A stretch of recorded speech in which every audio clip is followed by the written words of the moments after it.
How are you? I'm How's wonderful, thank you. I'm very well. and how's España? It's cold at the Is moment. it? Yeah, yeah. It's going to warm up next week, but it's cold at the moment. I've got a blanket on my knee. Oh my God, well, what's cold though? Let's have a look. 15 degrees, 15 degrees. Oh, well, I mean, it's 15 here and it feels positively tropical, darling. It's what you're used to, isn't it? In It's fact, all relative. you see the English, right? As soon as it gets above two digits, right? 10, 11 degrees, they've all got the t-shirts on and the jackets round the waist, like. Um, yeah. So, but and the vibe where you are, is it all good? Yeah, Spain's going through a very, very interesting time at the moment because the president of Spain was. Oh, there's loads of stuff coming out. This year's about revelation. It's about all of the truth coming out, the horrible truth, and so there's tons of corruption going on, and he threatened to resign, but then he said he's not going to resign, and so the country's in a bit of a turmoil at the moment. People are not happy. Is he is he obviously not on the good side? No, he's a So, baddie. He's a yeah, full baddie. Yeah. right. But I've seen what's going on in Ireland as well. I think Ireland is waking up tremendously quickly, which is lovely. The people are again. It's happening in every one of the developed countries. The same plan. You would think that there was a plan, wouldn't you? The same thing happening where people are seeing their country being destroyed and they're just not happy about it. Hmm. I know Ireland, though, if you think about it, because the Irish were the original first slaves, weren't they? And my mother, because my mum's Irish, she's from Galway, Roundstone, a little village called Roundstone. It's a fishing village. And she said, the Irish were treated worse than Black people. I mean, we don't want to be labeling and segregating because the fact is the whole human race has been attacked, right? And they're like, well, we're attacking you, but not you. We're not. But I've noticed it's the places where there's been trauma, like a mass trauma. And I don't think that's ever really happened for the English, has it? It's like we've always seemed to be kind of relatively well aspected or positioned, but now we realize it's the opposite, because now it's like, oh, the white man is the ultimate evil, right? It's like they were saving it Yeah, in the end. yeah, yeah, yeah. It's not cool to be white these days, is it? Yeah, because they set us up, didn't they? And I know, of course, the reptilians and the Dracos or the clones make themselves look like horrible old white men, Mm, when they're not even human. absolutely. And speaking about that, so I woke up this morning with an absolute underlined full stops, exclamation marks message of, right, it's time to let go of everything to do with the war, what's happening, because everybody's going through their own journey and we can't really help people, can we? By going and talking about all the 3D war stuff and the vaccines and the viruses and stuff, right? So it's about spreading love and light. And I don't know about you, but I flip between the two. I'll be like, oh, yeah, yeah, I can see you've got to keep the frequency up. That's all that matters. And then I'm thinking, no, I need to do something. I need to get out and do stuff. How does that affect you? And if so, how do you deal with it? Or is it not something that's ever really, Oh because you yeah, seem yeah. like a very passionate, caring person. Sure, yeah. I think I've been through a process, like many people have at the beginning of, oh my God, we've got to tell people what's happening. We've got to tell them. We've got to lay out all of this badness, and of course we got tremendous pushback from that. I certainly did. From family, friends, and things like that. Basically told to shut the f up, stop talking about it. So it's kind of now what I do is, that expression, don't try and teach pigs to sing, it wastes your time and annoys the pigs. Well, that's kind of where I am now, where if somebody asks me, I will tell them. But if they're not asking me, then I'm not going to offer it, but you were talking about offering light, and it was the emissaries talked about this a long time ago, that we are beacons. We have to be beacons of this energy, this new energy.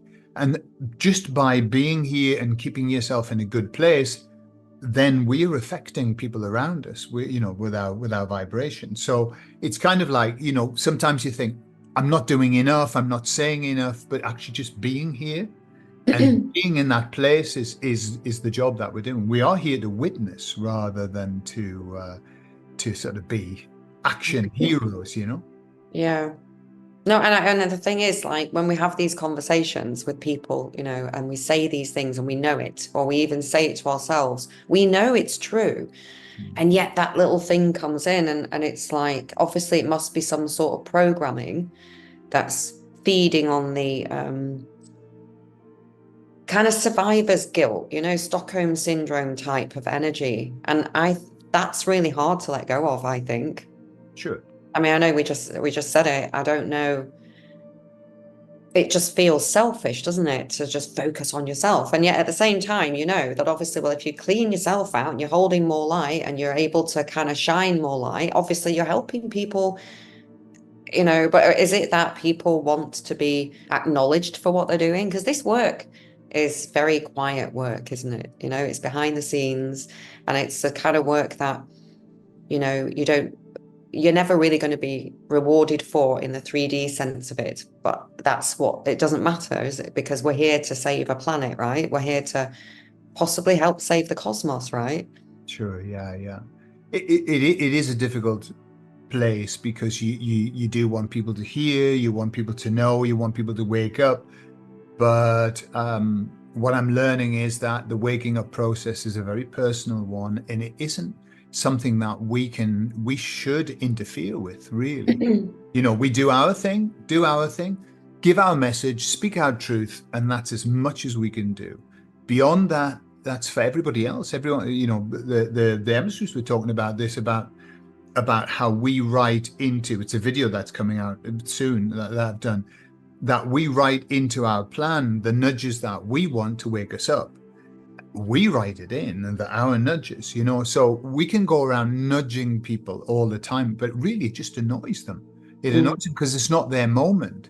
We all that we can do. We're kind of like the farmers sowing the seeds. We sow the seeds, sowing the seeds of truth, and then they can grow. When they fall on stony ground, they're not going to grow. So there's no point in forcing it. Whereas when they fall on fertile ground, they'll start to grow when they're ready. So I think that's what we are. We're like this. We're seeding, but that's it. That's our job, to seed. Yeah. And who told me that was the lady that I did the astrology with at the beginning of April. Said, you're a seed planter, dear, a seed planter. That's it.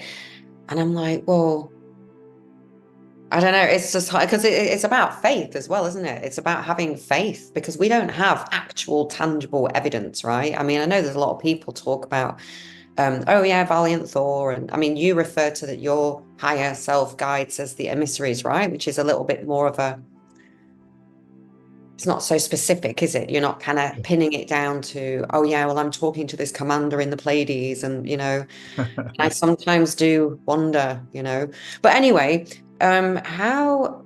Because obviously I only came back to the UK nearly 20 months ago, so I didn't really know about what was happening here. I didn't know about you. How did you start off Peaceful Rebellion? I know you probably had a chat with Richard Vobes about that, but just for anyone else, in a nutshell. Well, looking at the path that I took, I started making videos for ex-Jehovah's Witnesses because I was working. Obviously, I was a Jehovah's Witness. I came out of it. I went through the trauma and everything that I had to go through to try and overcome all of that programming. And I realized that lots and lots of people who've been in cults, right, and that's important because everybody's been in a cult. The cults everywhere. Yeah. And they needed help. So I started doing these videos to help people, just to break the programming down. Then, as I went along, I started to feel, hang on a minute, that this world is going to shit. and I think I need to start talking about that. But I had another channel, and so I went from doing these videos about Jehovah's Witnesses to suddenly talking about the world, and it was not received very well, I've got to say, because ex-Jehovah's Witnesses, the ones my audience, weren't ready to hear all of that. They wanted to hear me complaining about the witnesses and the cult and everything like that. And so I kind of I thought, right, I need to reimagine what I'm doing. And so I changed the channel to Peaceful Rebellion, and I started, and really it was a tiny channel. And so, but I just started to give messages on what was happening in the world, but also at the same time, I'd been contacted by this group called the Emissaries, and they said, we want you to give a message. So very, very reluctantly, I started doing that. And so it was kind of like just a big shift that I had, which was based on them coming to me saying, we got a message of great hope about the Great Awakening. We want you to start talking about it.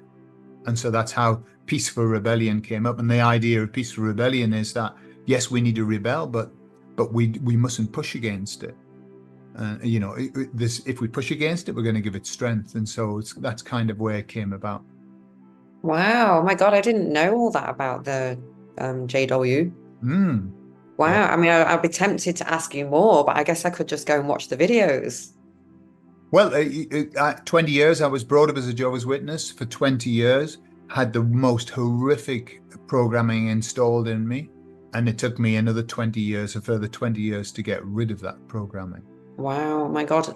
See, there are no coincidences in anything. Because I was just this morning, you know, I struggle because of a similar but different kind of programming that's gone on for such a long time. And I think starting to realize that, you know, there are people involved that don't even know they're involved. You know, they've just it's programming, it's insane. And so people can start off being friends and then suddenly they turn. It's so bizarre. And I was thinking, I mean, I would say I kind of freed myself and got myself into a space where I was able to start actually just breathing a little bit and just having my own, not having to keep answering to others that was keeping me distracted from what was calling inside, right? And when your soul calls, when you don't listen, it's very painful. Absolutely. You know, we'll get, like you said earlier, we'll be pushed to listen. You know, the soul's just gonna be like, okay, fine, she's not listening. Or what should we do? Car accident? What did she say? Yeah, she said a car accident with a hot guy. Yeah, you know what I mean? It's like, so when you're in it, you're like, oh my God, this is terrible. But it's because you're not paying attention, right? Absolutely. And it struck me that I'm still deprogramming, or I don't want to say deprogramming, but I'm still reprogramming myself. I'm still overwriting so for example, one of the main, and this links into a question I wanted to ask you, and especially as you just said that you were doing one thing and then you changed and you kind of moved into a different area. I keep saying, okay, I want to do these videos. I was an English and drama teacher. I was always in the plays. I was always into amateur dramatics and stuff. And I do believe that I have got a gift in that area to offer, and and I'm a photographer. I should make my background all nice and do some really entertaining, uplifting videos. And I know that that's a calling and that it's going to be helpful, even if I've only got 25 subscribers, right? But I have this fear, this block that, and it's the voice, isn't it? Of, well, who wants to listen to you? Or, well, that's going to make you seem a bit like you love yourself. Because I do judge people sometimes because I don't know, you can tell certain people and others, I don't know. And so I have a fear of what is my fear? Is it speaking my truth, or is it being wrong, judged? Trying to make myself out, or imposter syndrome. That's a Good. good one. Absolutely. Yeah. So what's your thoughts on all that if you were to Okay. Yeah. Well, therapize me? going back to just the thing that you said about programming, you spot on. What I've discovered is that computers were designed the same way as people, and what happens is you can't delete anything from your PC. You only override it. You know, this is why so many of those horrible men who have horrible images on the computer, they delete them and yet they're still there. So what you've got to do is you've got to override. So that's our job, is to write a new program rather than trying to rub out what we've had. We write a new one.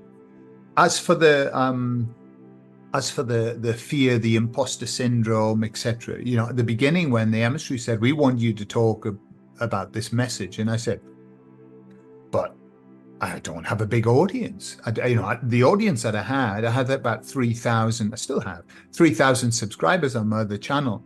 Nobody wanted to see those videos, and I said, well, what's the point of me speaking out? Who am I? And they said, understand, the importance is not in the listening to the message. The importance is in the speaking your truth. They said, because when we speak, there are no wasted words. Those words go out into the universe and they carry a certain vibration. And so actually just the speaking of it is the important thing. So in terms of imposter syndrome, who's going to listen to me? Why me? It really isn't important. The important thing is the message you give out, and the intention behind the message. It's absolutely vital.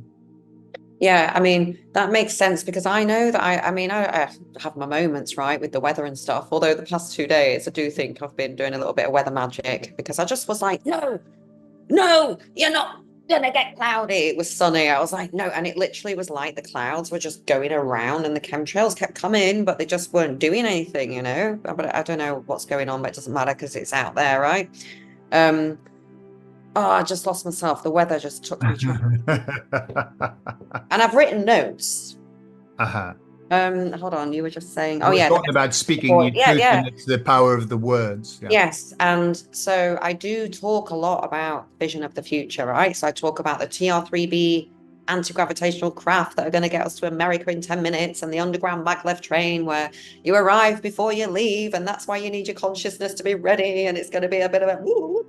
And I do talk about all that stuff, right? It's usually to myself, right? So I suppose if I put all these ideas on a video and I put it up there, at least one person's going to see. Didn't our brother Yeshua say, where two or more gather? And this is as much as we've been separated from each other in the real world, right? And I'm totally separate because I'm in the middle of a field, right? A bunch of fields. That's, to me, that's how, we're using those technologies, right, to actually cast good spells as well. And I think it's important to just know that as well. If you don't respect your own voice, are you going to respect other people's? That's always a good one to get yourself up out of the doldrums, right? Sure, yeah. So a bit earlier, you just mentioned about all the information that's coming out. People are a bit overwhelmed. We know we haven't even got going with we're at the tip of the iceberg, aren't we? And I often think, so somebody mentioned something to me yesterday. There's a very awake lady. She's a cleaner in a local pub where I go and get breakfast now and then. And she was in a real down day the other day. And she was just going on about some of the awful stuff. And I said, oh, you know what? Like, I already know. I don't want to hear it again. And I kind of get annoyed with people that go, oh, don't tell me about the children. I've been there. I've processed it. I'm transmuting it, and I'm ready for a time where we are going to be working with these kids. How much do you think people need to know in order to be able to do that? Because to me, I just think you can't ignore it if you're going to ascend. It's like a transmutate, but at the same time, I know some of the information and details of the utter horrors. It's enough to break your brain. Like you said, nothing can be erased. This is when this thought came into my head when you were saying that.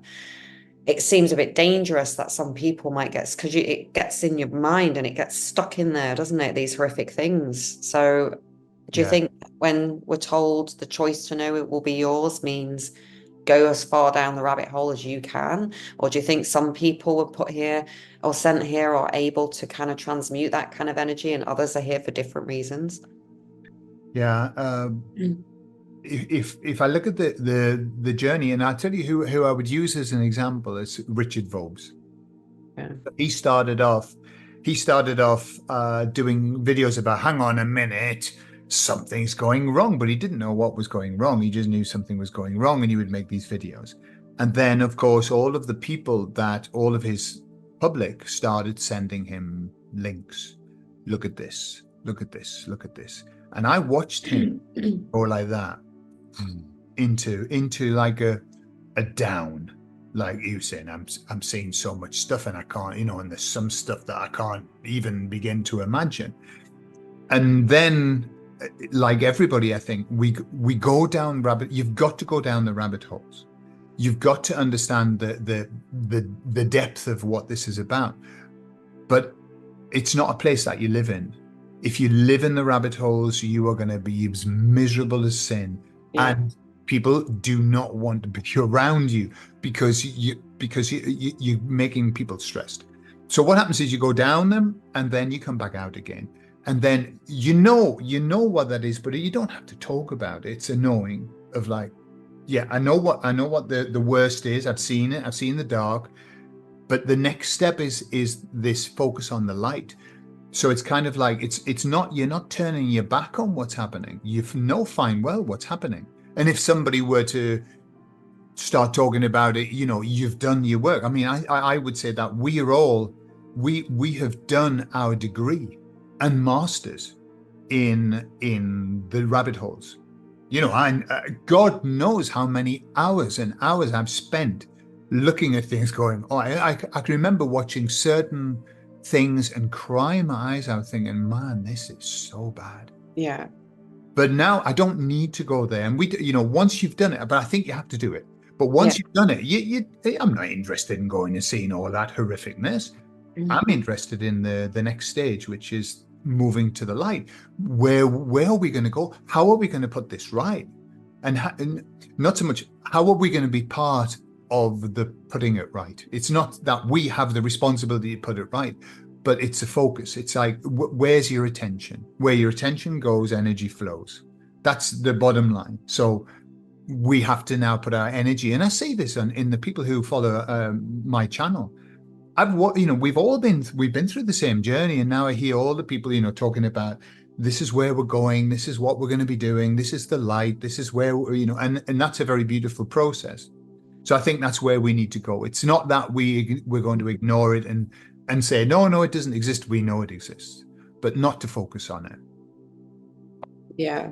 Because it's just, I mean, as awful as it is, the way I try to frame it is it's just a tiny speck in the grand scheme of things that we're fixing. It's like, oh, there's a little bit over here that's gone off the rails. But then again, are we we're not really a tiny speck. I don't think Earth is. I think Earth is a very special place that was created, right, as an Earth school that all got out of control, but phenomenally so. And I believe that apparently Solar Warden, at one of the 3,600 years that it takes for Solar Warden to do the rounds and come back, that's when the majority, it must have been in our dark ages up till recently, they came back and like, oh my God, it's got even worse. But this whole thing about Tartaria and 100 years and the missing history and the missing, oh, they added 1,000 years and Sure. Egyptian and everything and everything and everything. There are some people now who are like, no, you know what? It's only 100 years that we've been here, and it's like, and it's all a hologram and it's all a simulation. That kind of makes sense to me, but I see myself this, before we landed in the ugly 70s and 80s, right? Which is where most of the first wavers arrived, right? 60s, 70s, 80s. And it was so ugly. I mean, brown and orange as a color scheme and stuff, for your furniture. I don't know. Maybe it's nice, but and brown and orange. um, yeah, I don't know. It just got very, very messy. And so we're here, aren't we, to try and put that right, which obviously is injecting the positivity and the light. And then it is a ladder, it is a bridge. Hold on, let me get my other book because I did write down some other things as well. I had some very specific questions, and now we Okay. just sit down, and I was just like, okay, start my first one. But I'm probably already on that track.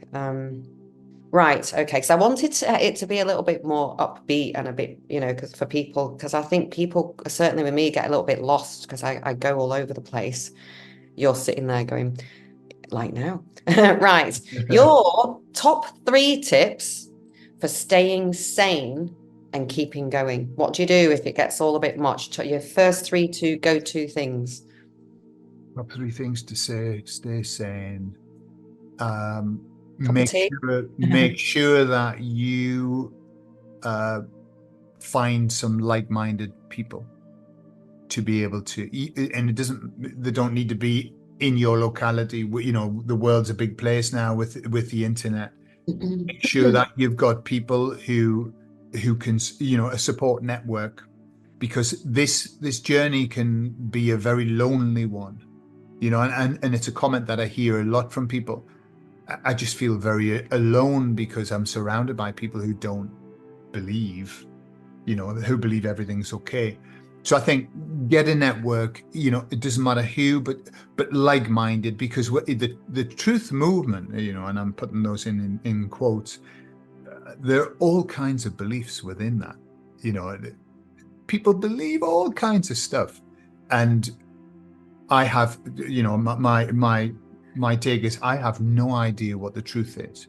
So I'm far be it from me to say, well, I don't, you know, that's not right or whatever. I don't know. But find people who share more or less your principles, your beliefs, your values, and that'll help. Number two, don't take everything so seriously.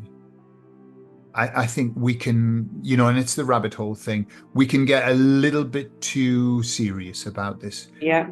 One of the messages that the emissaries give me over and over and over again is what we're experiencing now, we have chosen to experience. Right? That puts us in the victim mode, not the victim mode. When we're in victim mode, boy, that's a bad place. You know, what's happening? Why am I here? No, when you think, well, I actually chose to be here and I wrote into my plan everything that I was going to experience. When you have that mentality, whether it's true or not, I don't really care, because we don't know what the truth is. So we may as well choose a truth that actually helps us. Mm. You know, the bottom line is you choose what you believe. Just believe something nice. Yeah. Yeah. And then we'll find out the truth later on. So yeah, people that resonate with you, get your little soul group. Don't take yourself and take the world too seriously. I think it's, you know, you mentioned a hologram. The emissaries talk about this. We're on a timeline that has been designed for us to have the experiences that we have. Everything we're in a film, we're in a play. We've all got our script, and not just us, but everybody else has got their script, and we're all playing a part. So once you understand that this is just a game, right? And that sounds very flippant, but it's a mentality of this isn't real. Mm. Yeah. Mm. And then Yeah. once, you know, it's like the monster under the bed, when you think, actually, no, I'm just inventing the monster under the bed in my imagination. It's all not real. So that one. And the Mm. third one, help people. Yeah. Help as many people as you Yeah. can. Make your day at least once. Help somebody for no other reason than to help them.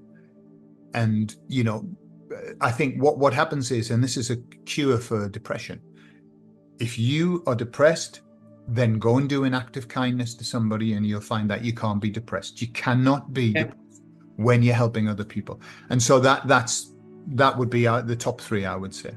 Oh my God, they're amazing. I couldn't have said it better myself, Gordon, you know, me There you being are. me. No, honestly, the help others thing, that's what got me through. You know, in the beginning of the lockdown and all the stuff that was coming out, when we would be on our own pacing around. I mean, I was living on my own, except that Imogen was coming every other week for a week. So she spent a week with her dad, a week with me. My older daughter decided I was completely crazy, so she wasn't coming anywhere near me. And I was living in the middle of Mont Kiara, the most heavily built up part of Kuala Lumpur, which is obviously the most heavily built up part of Malaysia, which is part of the landmass of Thailand and Myanmar and all that, right? Um, and the only thing that I could do in the worst was to just reach out to other people. So I would be online looking at stuff and I'd see people that might post like, oh my God, I'm really struggling, blah, blah, and I'd be like, hey, it's okay. It's going to be fine. And I would find, because you find that as you are trying to, you know, raise everybody else's vibration and make them feel better, you're raising your own. Absolutely. Because you have to, you know, but it's like that really, it's that very confusing fine line between service to self and service to others. We do have to go within first and the oxygen mask and look after ourselves first before we can help others. I think that's completely different from service to self, isn't it? Where you just care about yourself. But for me, it's always about others. I can't separate myself from the others, right? Because we are all one. And I see myself as not just a little individual person who's here to whatever. It's like I do feel responsible for everybody else, because I think some of us chose that mission to hold that much space or that much energy or to transmute that much. And also, what's your thoughts about, people who've chosen to go through and experience all the darkness? That must kind of mean that you, I don't want to say that you're more powerful, but you would have more kind of energy, wouldn't you, than somebody who's just lived a normal. I don't know. I might be talking rubbish. No, I agree with you that the people who, if you look at life, the way that life runs, the people who are born into everything, they have money, they have wealth, they have care, they have everything, their lives go to shit. And it's because they haven't had the dark night of the soul. And we're on a hero's journey. The hero's journey is you've got to leave the comfortable. You've got to go off and you've got to go and fight your monster. And it's only after the hero's journey you can't switch it round. It's only after fighting the monster and winning that you get the treasure. That's the way that it goes. And Everyone wants the shortcut version. Well, of course, yeah. Absolutely. Can we just miss out the monster thing? Yeah. So what I find, and if I look at my life, I had to go through trauma to then be able to help other people with it. Because how can you help people with their problems if you haven't had them? If you have, you've got to walk in their moccasins. Mm-hmm. So it's very important, and that's why people who it's like being somebody described it as being thrown into a swimming pool. You're going to start going towards the bottom.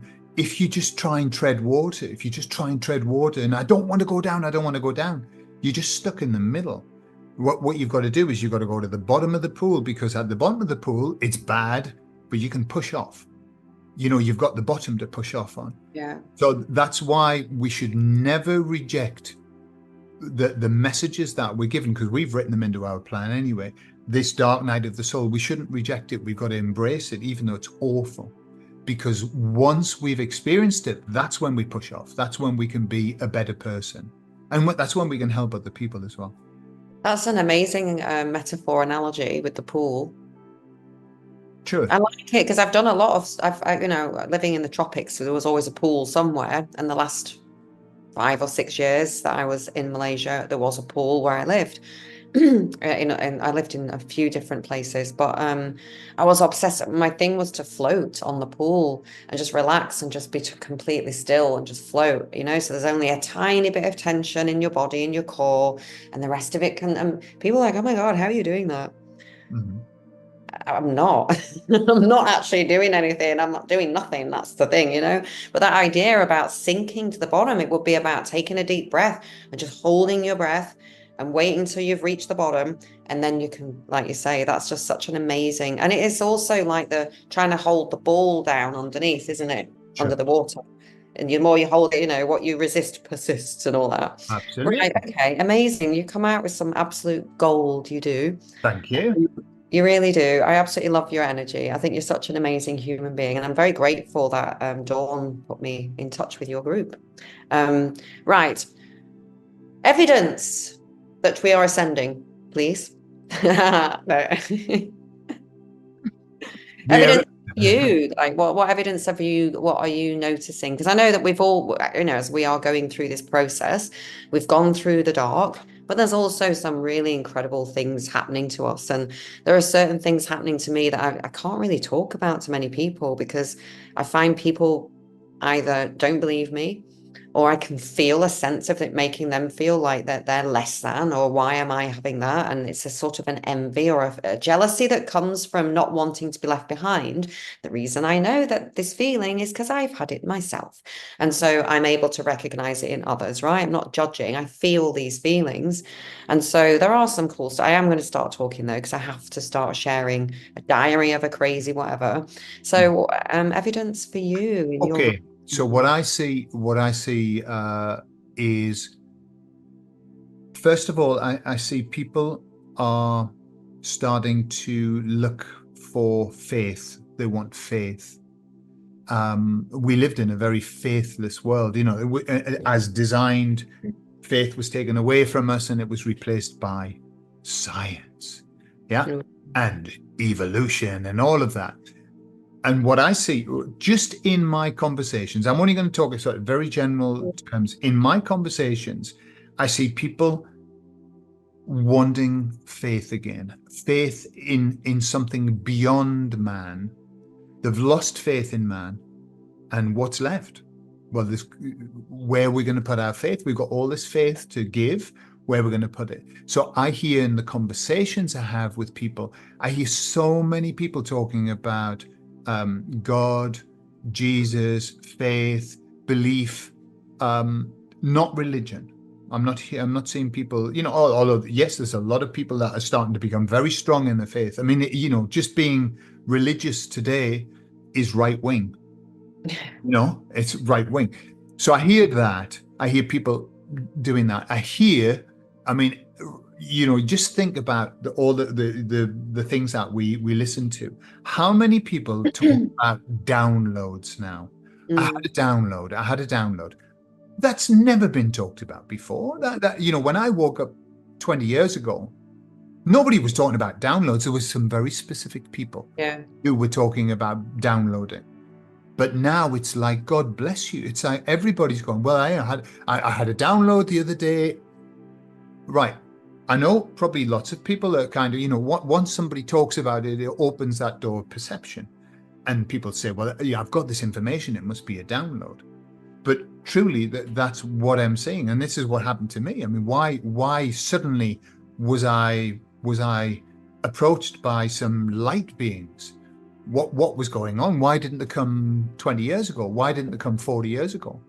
Because right now we're in this, the vibration, the frequency of the earth is increasing. And we, by dint of fact that that's increasing, we are increasing our frequency. And so we're becoming, if you imagine, we were down earthbound, heavy energy. And then there's all these light beings who are all there waiting to help us, desperate to help us. They want to help. That's their job. Yeah. And as our frequency increases, it becomes increasingly easier for them to contact us. It was a hard job. It was a hard job before, and it was only those, the few Buddhas and the people who were super, with hours of meditation. Yeah, because they had the time. They had the time, but they were doing the work that we weren't doing. Because we were all distracted. Yeah, sorry. Yeah, we were in the earthbound, day to day, whatever. But now people are focusing on faith. They're focusing on there's got to be more to this. They're asking questions. One of the emissaries said to me, all that people need to do is call out. They need to call out, and they were saying what's happening now, because they said they're working with millions of people now. They said, all that people need to do is say, my God, what is going on in this world? That's it. They've got permission then. They've opened themselves up. They've said, my God, and they've asked a question. And so the light beings can start. And they said they start by downloading. It's like intuition. People start getting these intuitive thoughts. And then once they accept them, then they start saying, well, these must be downloads because they're not coming from me. So this is what I say in a very, very global way. People are connected now and they're getting tremendous help. And that to me is the biggest sign. And that's why people are waking up. People are waking up everywhere. Why are they waking up? Because they're being given information that they never had before. So that's my proof. Can you prove it, statistically? I don't know. Probably, the people who analyze the way that people write on the internet, like Mm. that guy, Cliff High. I can't remember his name, but he does like a word analysis. Like Cliff High, isn't it? Cliff High, that's Yeah. the one, yeah. Word analysis. It's obvious people are starting to use words that they've never used before, and I hear it. I just hear it in my, even my mother-in-law. My mother-in-law who didn't believe in anything, she was starting to say, my God, there's got to be more. Why is God allowing this? Mm. It's a great question. Why is God allowing this? And that opens a door of perception that you haven't had closed. When you say, well, there's no God, there can't be any God, otherwise these things wouldn't be happening, is a shift from why is God allowing this? I'm accepting God. I just need to know what the hell God's going to do to put this right. So I see that process that we're in. It's a beautiful one to watch. Oh, wow, that's amazing. I mean, for me, the thing about God, it's what you said before about how, the emissaries, the guides, they can't descend past a certain point because they're anchored to where, they are to bring the light for us to draw down because we're anchored here. It doesn't work if either of us loses our footing and goes the other way. If I suddenly I'm not grounded and I just shoot off up, like happened to me the other day doing this meditation thing. It's so crazy. Had a total out of body experience, fell over, hit my nose on the sofa, fell forward when I passed out and came back and could feel myself coming back into my body. But I was with the people that were doing this yoga course that I was doing, this Kundalini yoga course. I really liked the guy. It was a beautiful setting. I had just suspended my breath. And, I had this thought, oh, I'm not really going to probably experience as much today as the first time because I could feel my energy body vibrating. Third suspended breath, I wake up, I come around, I've got my nose, I'm pushing myself off the sofa and I'm saying to people in the room, but I was on my own, oh, I really don't feel very well at all. As I was coming back in my body, going, it's this weird feeling. And I came back in my body and I could feel it all shaking and vibrating. And I was just like, oof, oof, what was that all about? So, and the dimensions, clearly there's all sorts, right? And it's all to do with your frequency and also the breath and the body and how we use our vessel, which is also a really important thing.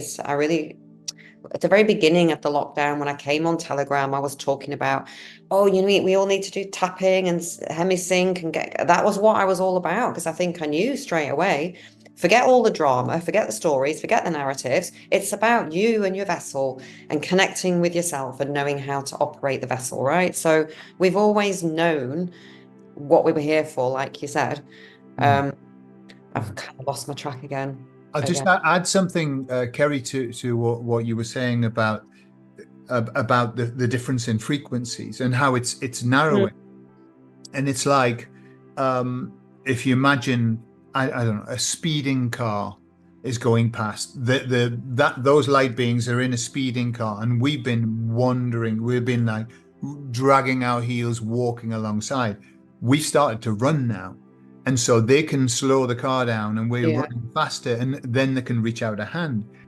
In the time that I've been communing with the emissaries, probably I think maybe 5 times now, they have afforded me this a glimpse of what they feel, right? And they only give me it like for about a second, 2 seconds, and they give me this feeling. Every time that they do it, I burst into tears. Right?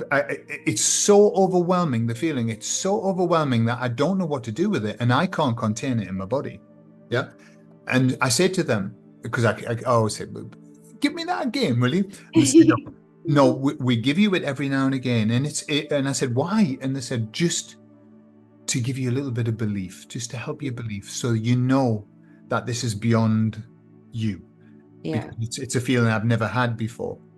But they said, I mean, what I realize is the frequency that they're in is so elevated that we cannot contain it in our body. It's just overwhelming. And so that's why it's difficult for them to come down. I mean, God knows the acrobatics that they must have to do to actually lower their vibration so that they can connect with us. It must be a hard job for them.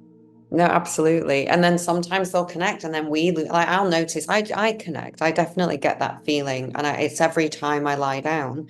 But I find that what I do is that I kind of keep myself up and busy. And then finally I'll go to bed whenever it could be at 7 o'clock, it could be at 10 o'clock. Last night it was nearly 11. And as soon as I lie down and I take a deep breath and I relax, I'm full of the vibration of this energy, but I'm resisting it. Or I'm putting faces like I think, oh, it's Nikola Tesla, and then I'm like, oh no, it's not Nick, and it's like, what are you doing? Just chill. Like I got this message today, like you've got to stop analyzing, you just got to chill. But I think, as much as I'm super highly strong and ADHD and all over the place from the fracturing, that's okay as well. It's okay to be the flibbity gibbet, we don't have to all be calm and serene and No, no. it's like I'm definitely a child. I'm definitely the silly little, I remember Imogen when she was little. Whenever her dad was traveling, which was quite a lot, and he'd call up and she would just go poo wee wee blah, blah, blah, to him all the time. And I'd be like, Imogen, don't say that. She was giggling away, poo, poo, wee wee, because there was nothing. What else is there to say? Oh, hi, Daddy. How are you? How is what? Do you know what I mean? She was just, and I feel a little bit like that. I feel like that's my personality. I'm definitely really stupid, which goes back to what you said before about don't be so serious. And yet at the same time, I do take myself ridiculously serious, or I take other people viewing me seriously. True. And I guess that just comes from trauma, doesn't it? And the bullying and the this and the that and the constant never ending. Well, Um, we're pack animals, and the baddies know that, and they use that as a way of manipulating us.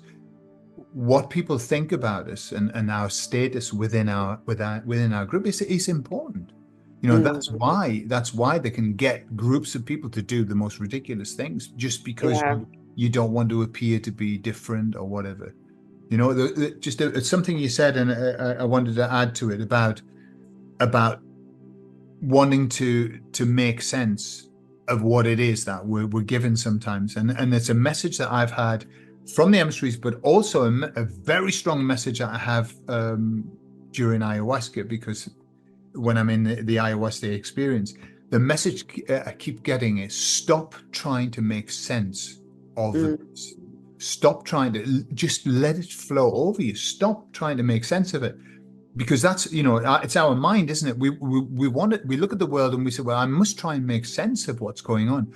No, there's no need to. It's mad. Well, because you'd be doing that from a logical 3D Of course. Homo sapien perspective rather than the Homo luminous or whatever it is we're supposed to now, a human 2.0. Yeah. Sure.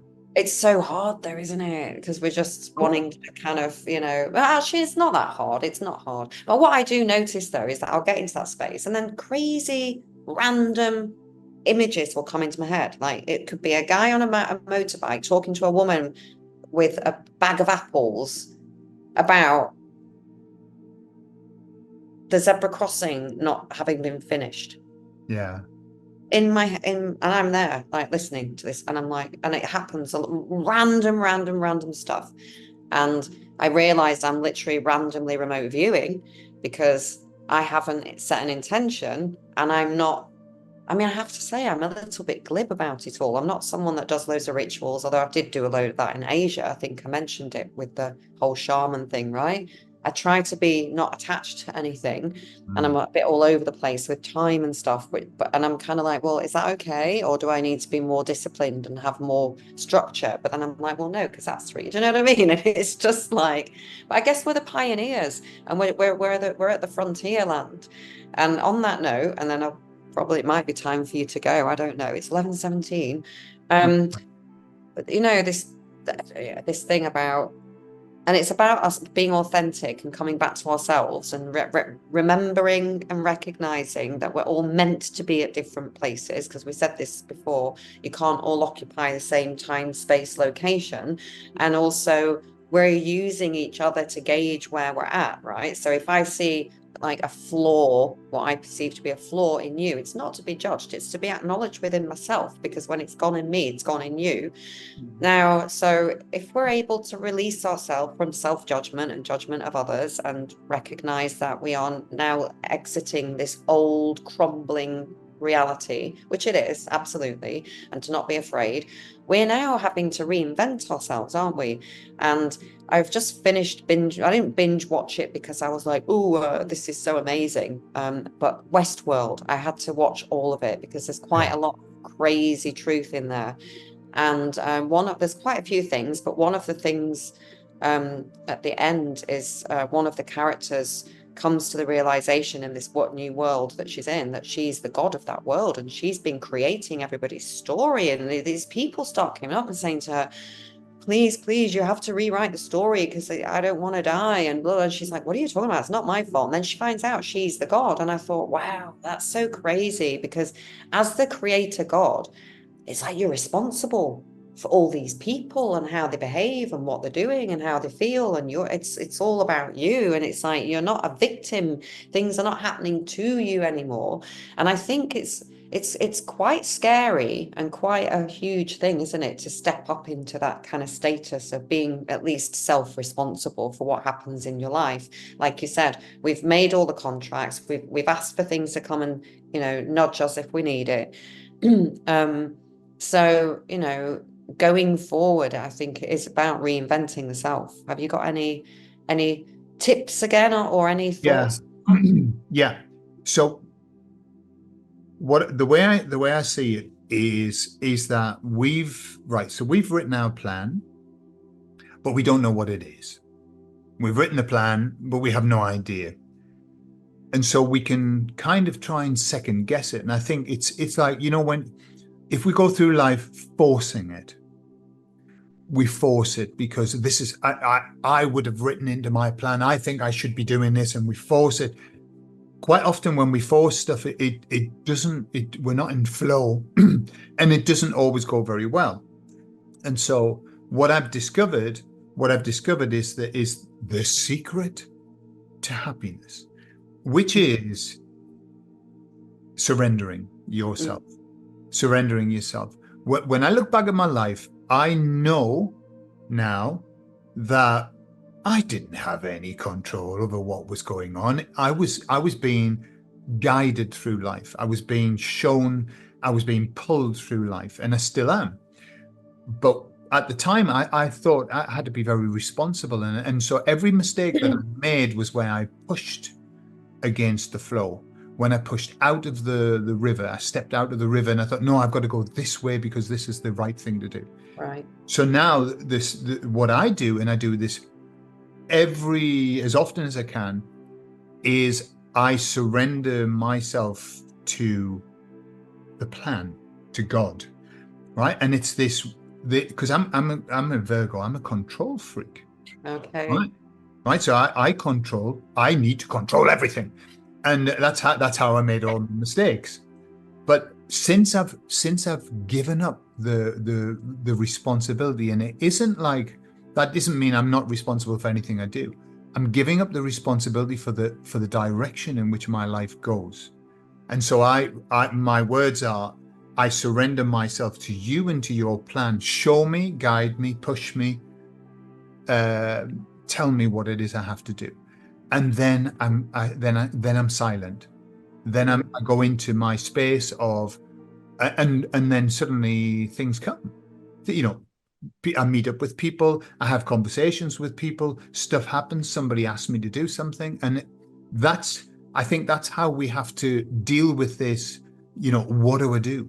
Surrender and be still and wait, Yeah. because then you will be shown.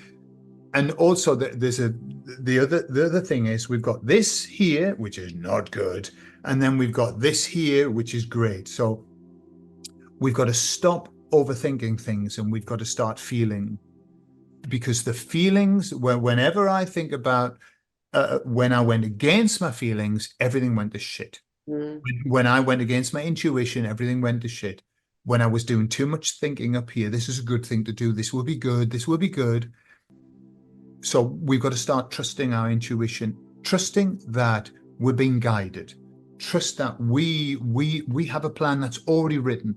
And so we're like, a little, I don't know, a little bubble on the water. Let the water take you where you're supposed to go. Stop trying to paddle in the opposite Yeah. direction. It's just a tricky one, isn't it? Very. Especially because we're surrounded by so much kind of, well, there are so many people now who are clearly lost, right? Mm. And it is hard to just stay in your own lane and not and feel, I don't know, to me it just feels wrong to not help. I don't know. I'm not even in the right No, it's So exactly you right. froze then, just then as you were speaking, the screen froze for a few Ah, seconds. okay, I kind okay. of lost a little bit of what you said, so I kind of lost the flow then, a little bit of what you were saying. I'm here, I'm getting what you're saying. So what I'm saying is that if we So we surrender and we give up the responsibility, this the is the response. thing, we're carrying the responsibility of I've got to do this and I've got to do this, and if I don't do this, I'm going to be a bad person. And Yeah. yeah, give that up Mm. and let the universe guide you instead of you trying to paddle. We're always trying to paddle. We're sometimes trying to paddle upstream and stuff like that. Let the universe show you, and it will, but there's a trust element. You've got to trust it. You've got to release and let go of all of that. And then that what I was terrified of that. I was terrified of doing that. I lived my life managing my life in the best way that I saw fit, and it was a shit life. I wasn't happy. I didn't have really what I wanted. But I thought, I'm going to give up the responsibility of my life to something else. What if I'm given something I can't handle? Mm. What if I'm made to do something? What if I lose my marriage? What if I lose my business? What if they get me to do something that ruins everything? And but I did it because I heard lots of messages saying surrender, surrender. As soon as I did that, all that happened was everything that I had that I was beautiful in my life, it just got better. Mm. And then other beautiful things came in as well. The universe knows far better than you what you need. That's the issue. We think we know what we need. We haven't got a clue. The universe knows. And so when you give up and you say, show me, guide me, take me to where I need to go, that's when everything changes. Well, it's the heart that knows, isn't it? And then, as you said before, and it's the mind that's trying to make sense. It's the 3D, logical, left brain, masculine, fixed, limited mind is what we've got controlling the heart, right? And this is the program that was put in. It's the technology. It's the splitting of the brains. They're not merged anymore. You've got the corpus callosum between the two hemispheres of the brain. So it's the size of your thumb, and that's got all the information going backwards and forwards from spirit to the 3D world. And we were only meant to occupy that left brain 10% of the time when we were here. The rest of the time you're back in the right brain and it off traversing the universe, as Jill Bolte Taylor in a TED talk a while back called My Stroke of Insight. So she Yes, yeah, I heard that lady talk. Yeah. yeah, and it was amazing. And I remember seeing this a while back when I was doing my body talk and we were doing sort of quantum, holographic, everything's whatever. And I was really thinking a lot at that time about the nature of the hologram and but you know what? As much as I've learned and all the information and all the courses and all the healing things, which I did obviously to heal myself, right? And my mother and my sister, I was looking for help. It doesn't make that much difference, really. The only thing ultimately is be a nice person. Just be nice. Try to kind of be as much like Jesus as you can. I do have a bit of a warrior streak. I do have this kind of like, righteous rage, kind of vengeance on those that need a Mm. slap. And some people say, oh no, that's not very godlike. Well, if you've got a naughty kid, and they keep putting their hand on the stove, what are you going to do? You're going to give them a slap, aren't you? You need to make them remember not to do it. And so we are going to go through this process, and it has to happen for closure for a lot of people. But yeah, lost myself again. Anyway, the very last thing I'm going to say, because I'm sure you have to go, is your favorite book, your favorite guidebook, your favorite movie, your favorite artist. And I meant the very first question I meant to ask you is, this is your music that you're playing on the videos? Oh no, it's just some Oh, background music. I do music, but that's not my style oh, of music. Yeah. oh, what do you do? What kind of music? Well, I write songs at the moment because of the experiences I've had with ayahuasca. I'm doing a lot of that style of kind of like the low, not high energy, but nice slow songs, with nice lyrics and stuff like that. Yeah, I'm working on Where? an album at the moment of Ooh. these new songs that I've been writing. Yeah. So have you got other albums? Yeah, Or another album that I published, that it was a joint thing that I worked with another guy, a musician, and that's called Peaceful Rebellion. Would you believe? Yeah, where is it? it's on Spotify. Ooh. So is it by you? Yeah, Oh yeah, wow, this and is so it's cool. actually, if you listen to it, I wrote all the songs during the lockdowns and all of that madness, and the whole thing is all about that. It's all about what was going on and how it was time to become warriors and stuff like that. Yeah, it's an Oh my interesting. God, I love it. I love music. I've always, I never was I didn't learn piano and stuff, right? I tried to teach myself guitar. Then I broke my finger, so I can't do bar chords, but that's fine. I do love singing. And Imogen was in choir, and she did a lot of, well, it was a subject at school, so it was kind of like doing A-level music, and they did Yeah, some amazing stuff. So I'm so in awe and respectful of the fact that you do that. I keep meaning to reach out to people here. So if you know anyone, I'd just love to get in a studio and just start messing around with some kind of light language melodies. And it's not going to be that difficult to do because I'm out of my own way. And I think what I was trying to say to you before about the universe knows what we want and our hearts know, but we get in our own way, don't we? It's the brain, the thoughts, the doubts, the nim, nim, nim, nim, nim. If we could just close that off or ignore it. And a way I've started to think about it is, well, if you feel like you might be embarrassed if you put yourself out there, think about the humility that we're supposed to have. What are you really afraid of? You're afraid of a few people who are still struggling with darkness, casting their shade on you. Well, then they just need all the more love and acceptance, and for you to go out and do that more, to put yourself out there more, because obviously everybody's afraid of even speaking their truth. So if I'm going to be up here saying, well, look, I think I went through all these things, so I can stand here now and say, oh, I think it might be this way, but I'll follow you if you find a better way. Do you know what I mean? It's like the first people that just stand up and go, I think something's not quite right, and then everybody's going to be doing the same thing. But I do feel also now that it's 4 years on, it's like the kind of majority of the people who are still refusing to accept certain things are beginning to wake up. So, and yeah, they're not going to go that much faster than we did. We went quite quickly. They'll probably go at the same speed because we'll help them. Or some of them will go, but maybe it will all speed up suddenly. But it's about being an example, isn't it, of how to be brave and how to sure, how sure. to weather the storms. As my friend used to say to me when I used to say, "Oh, I'm not sure if I really should do that. Ooh, what will people think?" And he said, "Oh, what's the worst that can happen, Gordon?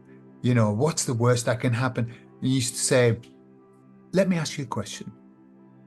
What you're thinking about doing, is it life-threatening?" I said, "No." Mm. And he would say, "Well, I think you probably ought to do it then." Yeah, Yeah. yeah. If it's life-threatening, don't do it. But beyond Yeah. that, just do it. Well, I Yeah, mean, I've done quite a few life-threatening things in my life. for So, sure. Yeah, it's yeah. when I spoke up and when I refused to wear the thing in Malaysia, I was there in my house and not answering the door. Now, if I was able to do that, really, you're not able to put out a few videos because somebody might say something that's not. I don't think actually that truthfully is the reason. I think it's just all to do with timing. Yeah, If yeah, it's just yeah, yeah. timing. When the timing's right, it'll Yeah. happen. So you want me to talk about what would you say the my favorite book, favorite film? Sorry, yes. Favorite author, your favorite, or whoever your favorite movie, and your favorite music artist, maybe. It's Right. all very teenagey. Sure, yeah. Um, well, mine are so many beautiful books, but I think based on what we were talking about, there's a book called The Alchemist, and it's basically the hero's journey in a story, and it's absolutely it really if you read it from that perspective of this is the hero's journey, it's life changing. The Is Alchemist. that Paul Coelho? Well, Yeah. brother, yeah, I've beautiful. not read that. I've not read it. I have seen it, but I've not read it. It's a beautiful, beautiful story. The film that impacted me the most, and I've seen so many beautiful films, but there's a one called Jacob's Ladder, and it may be in the 80s, Jacob's Ladder, and Yeah. it tells the story of basically what you might call the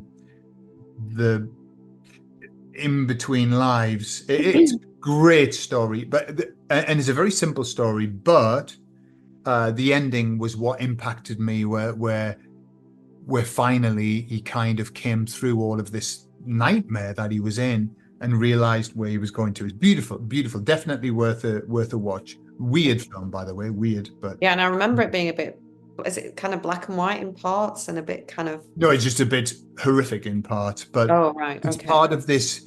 Mm, What you were talking about sometimes when we're hitting the bottom of the pool, when we are fighting our monster, that's we think that this is all that there is and there's no way out, but there always is. There's always the treasure, there's always the love afterwards, you know. And my favorite musician, and probably less so now, but when I was young, I just would listen to David Bowie all of the time. wow. David Bowie was my man, and so now when I'm playing the guitar, I'll still play some of his songs like Space Oddity and stuff like that. Yeah. So he was the one who influenced me the most in my life. Wow. Awesome. Hmm. So when I spoke to you last time, the first time we spoke, and I said to you, "Oh, is that your guitar in the back?" And you said something like, "Oh yeah, no, I don't know how to play that," or something. You made and I thought, "Oh, he's not into music," but and then No, I that's why do know how to play. I do know how to play. Yeah, no, I know because I I've can got see all of three. it. No, I had I love guitars, love horses and guitars, and can't really play now, but I had a what's the brand of the guitar? It was such a beautiful guitar. Mm. Can't remember the name. Gibson. It Uh, doesn't matter. It's a silly thing to talk about, yeah. really. I wish I had them here. Mm. Nothing like a nice drum. But look at you've got all your equipment and everything. I'm going to have to talk to you separately. How can I set myself up to record my own, just for me or Imogen, whatever, my own little, because it can't be that difficult to just do some, Not now. to do like meditational type stuff. Yeah, it's The very beat, all easy that. now because everything if you've got a PC, you can have a whole studio that would cost you hundreds of thousands before now, just in a little what they call a DAW on the PC. We have. I don't know if you've seen the video. There's a group of musicians that awaken musicians, and we did a few videos together, and we got together and we played each other's music on the video. So there's a group of people in there, some of them in the UK, who are awakened musicians who do all the kind of thing that you're talking about. Oh, well, I need to, I see, reinventing self. I need to be an opera. That's me. Love it. A bit of opera. I don't know where that comes from, by the way. I've Uh-huh. got like crap in my throat.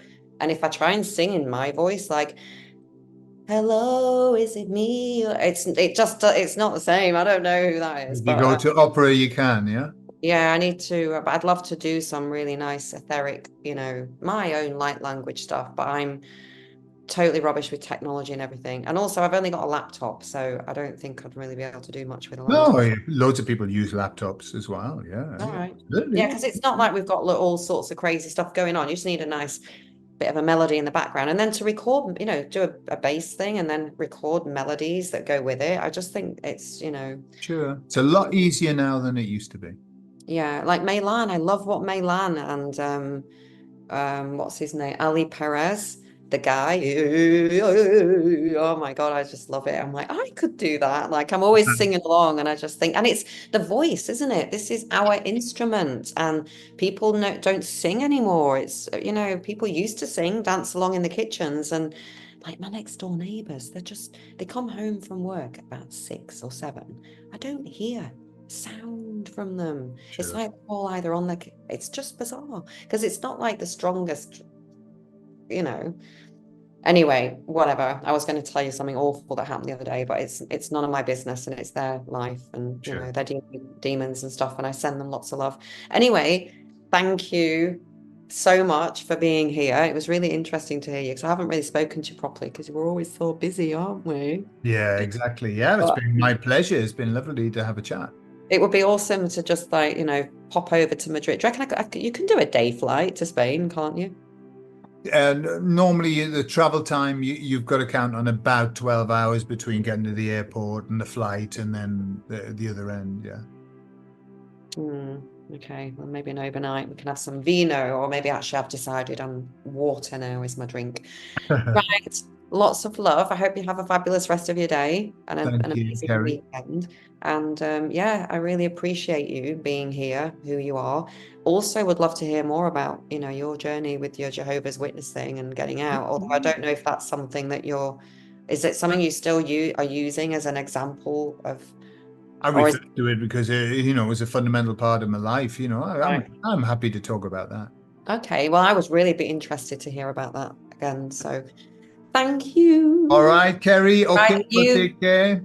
you've recorded. I I've haven't because I'm recorded. useless with Yeah. things like that. And you're going to send it to me, and I then will I'll do. work out how to post it and stuff. Okay. All right, Mwah. take care, Kerry. Thank you. See you soon. Bye bye.